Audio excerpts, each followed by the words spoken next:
Okay, so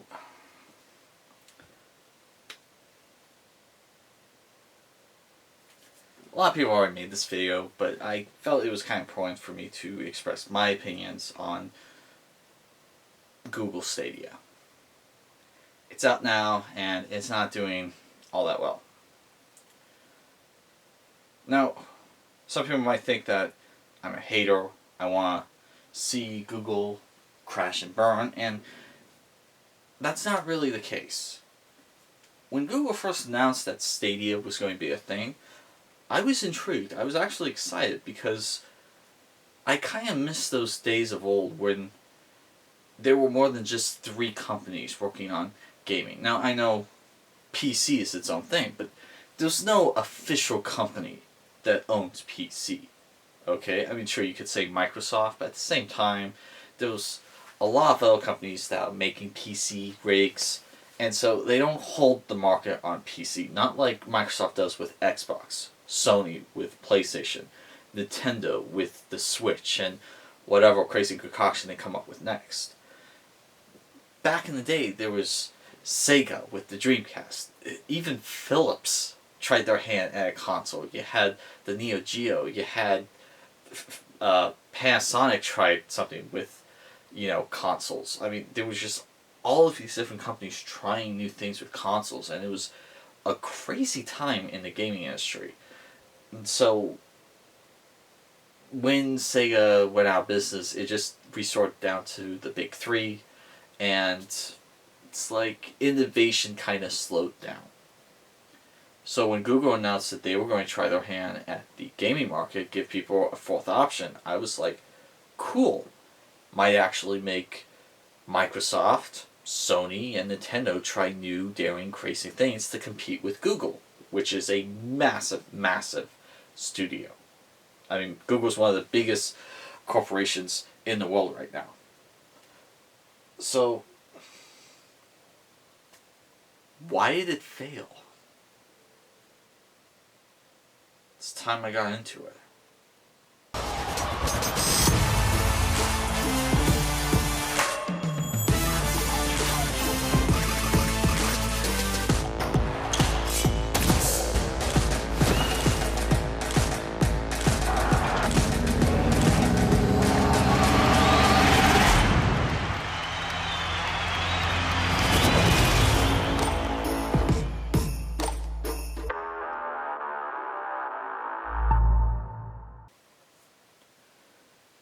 Yeah, so I really, really liked the idea of Stadia. I really did. And even though I wasn't going to really be doing it because it's an online only system, it's like Netflix. It was basically going to be like a Netflix for gaming. You stream the game onto your TV, you get a little dooflotchy USB card thing to put in the back of your TV, or your TV could be Chrome enabled, and you could just do it straight to the TV. You could do a controller, or you could use another controller if you hooked it into the TV. It seemed very simple, and it was going to stream games in 4K if it could, 1080p, stream fast, and you wouldn't have to worry about getting the system, owning them. Also, the introductory price was pretty cool. For the controller and the USB port thing, it was like $120 to like $170. I don't know the exact price, but it was much better than buying a PS3 system, Xbox system, and also they also were talking about how you could take it anywhere with you. And so it was a really interesting concept, but they just didn't manage it right. See, the first issue was they didn't build the library of games before the release, okay? When it first came out, you had things like the Tomb Raider trilogy, Red Dead Redemption 2, you had a couple other games. I mean, there was like 20 games you could get on it when it first launched, and that was really about it. And these were games that were a couple years old. Like, the newest one was Red Dead Redemption 2. And so, automatically, these were games that we kind of already had. There was probably only like a small market of people that didn't have these games, and they were just like, I don't really have a system, but I want to get into it, but I have really great internet. So, okay, Stadia. There wasn't a huge market of people like that. So, that was probably the first mistake that Google Stadia made.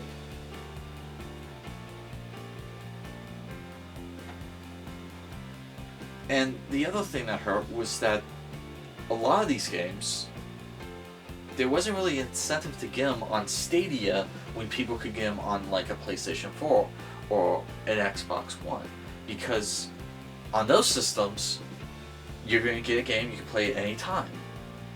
And for roughly about the same price, maybe a little bit cheaper, you could get a game that you can only play when you're at really great internet and there's no internet outages and the servers are running good and you're not having any inclement weather and a couple of other dozen things that could affect the signal. Do you see the issue there? Now, there were complaints of like control input lag. Like there's this very famous video of a guy, he hits the spacebar on his computer and then like 20 seconds later his character in Destiny jumps up and then comes down. It's like, that wasn't good, but that was something that was eventually going to get fixed. So I didn't see that as a bad mark against Stadia. Destiny was another game that they tried advertising as, hey, you're going to be able to play Destiny on Stadia.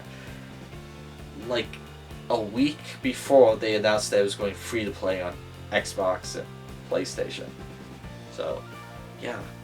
And the other thing that really hurt Stadia, and this is a big one, there were no exclusives that were announced for Stadia before the system came out.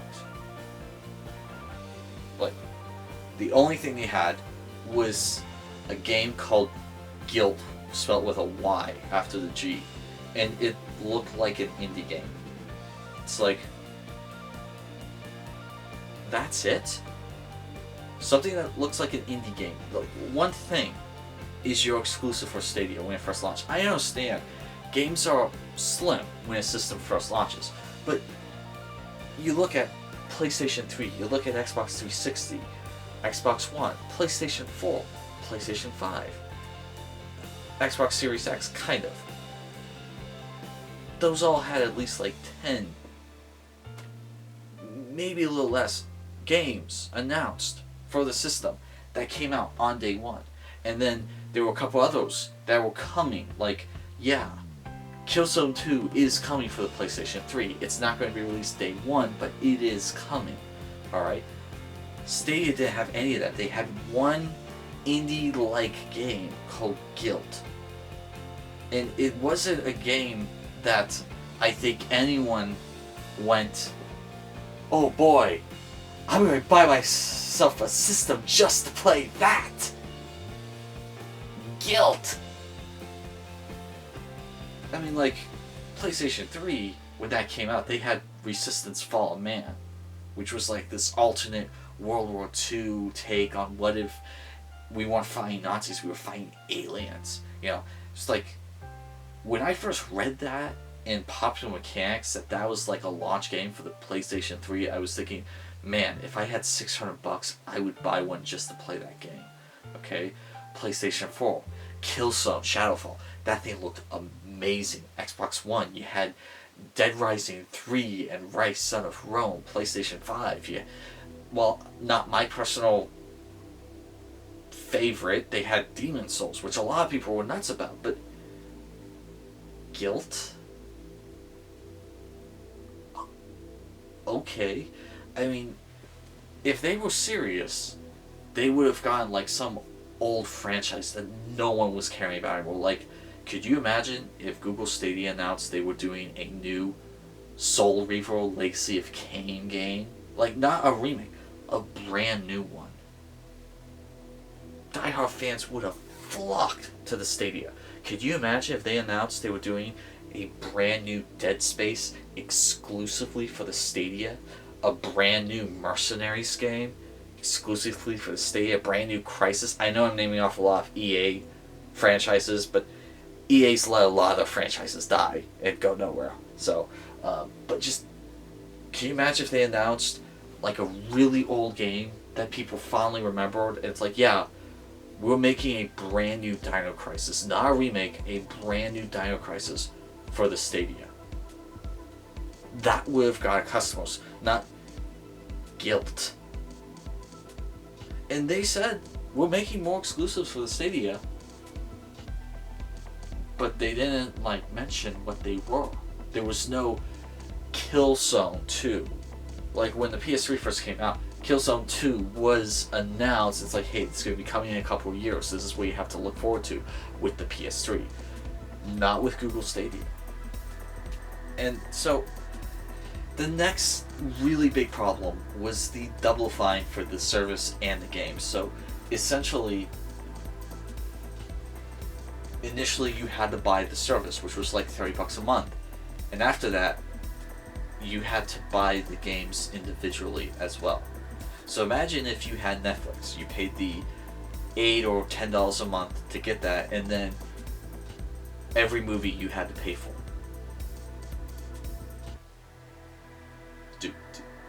Do you see the problem with that?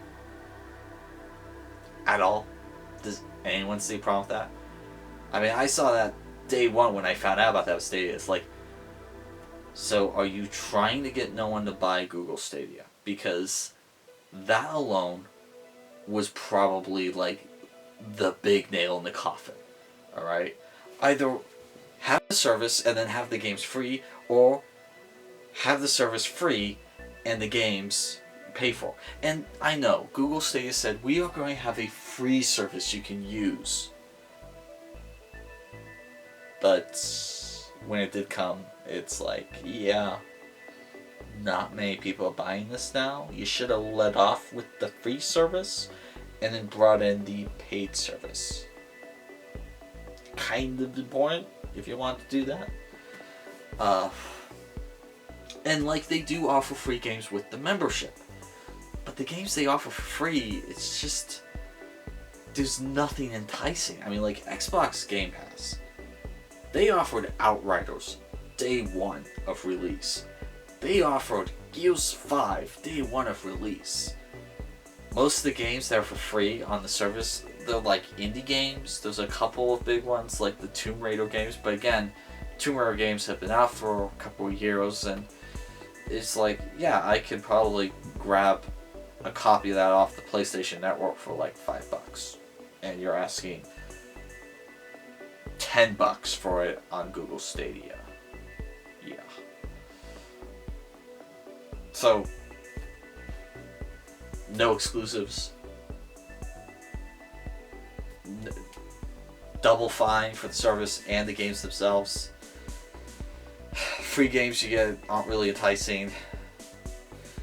Then they made the brilliant decision to have the most cringy, stupid, useless commercials to advertise Stadia.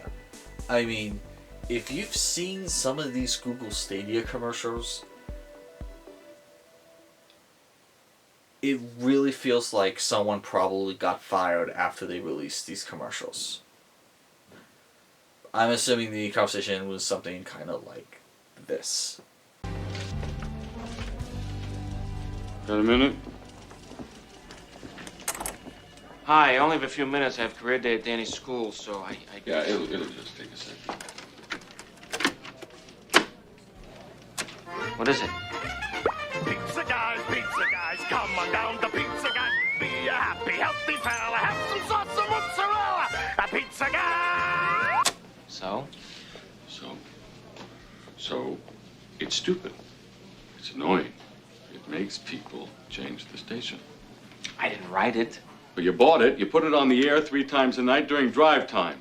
People are having accidents.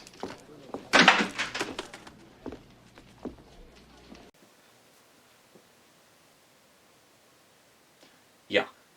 So, for starters, it's an acid trip, okay? I mean, the only way you could describe this is what it sounds like when a druggie describes an acid trip.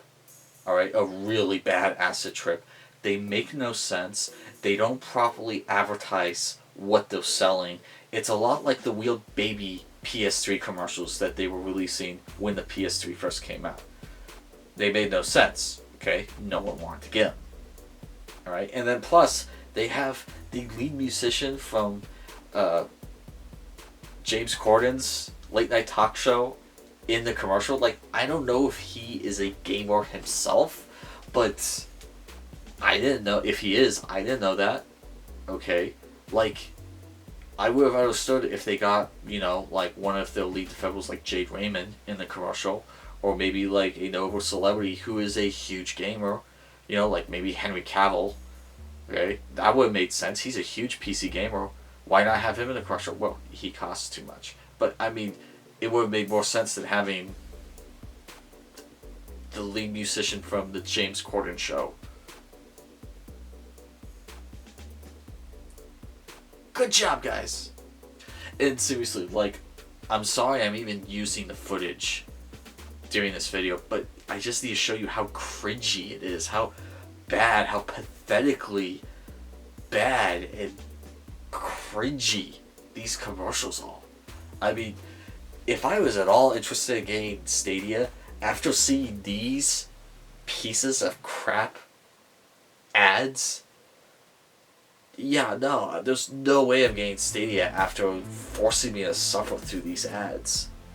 I mean, they are so bad. And I am positive, I'm like 98% positive someone lost their job over these terrible commercials.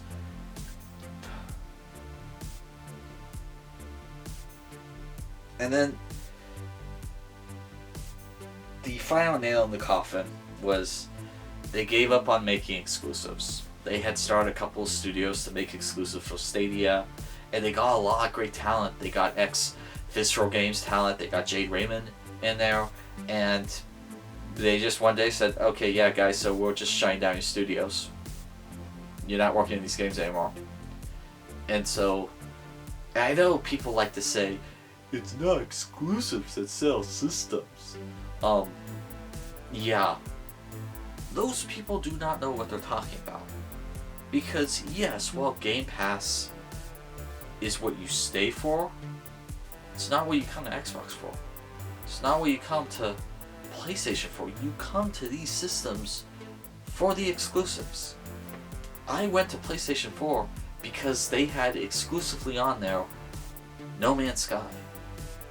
Yes, it was coming to PC, but I was not a PC gamer, so it was exclusive to PS4 for me. It was a console exclusive. That's what I went to PlayStation 4 for. Sounds weird saying PlayStation 4 for, but you understand what I'm saying. That's what I went to that system for. It wasn't because of PlayStation Plus. It wasn't because of, you know, their Blu-ray player. It was because of the exclusives. And so Google Stadia, they just go, yeah, so we're not doing exclusives anymore. Why would anyone buy a Google Stadia if they're going to get the same third-party games that every other system gets, but you have to deal with internet to play them? I mean, okay, maybe someone who flies from hotel to hotel sees Stadia as a benefit, just hooking your little dim flashy thing, and then you have your control, and then you can play it. That's like the only market this is good for now. It is the traveling market. I mean, be honest, do you really see Google Stadia lasting more than 2 years? I'm being generous saying it's going to last more than 2 years. I wouldn't be surprised if it shuts down later this year. If it lasts more than 2 years, kudos guys, you did something right, I guess. But I seriously doubt it. So, I was really looking forward to seeing Google Stadia as a competitor to PlayStation, Xbox, and Nintendo. But they're not threatened by Google Stadia anymore. Maybe that Mad Catz console that's supposedly coming out sometime soon. I don't know. It's a odd looking console, but hey. maybe someday we'll have more than just the big three. So, anyway. That's why I think Google Stadia failed.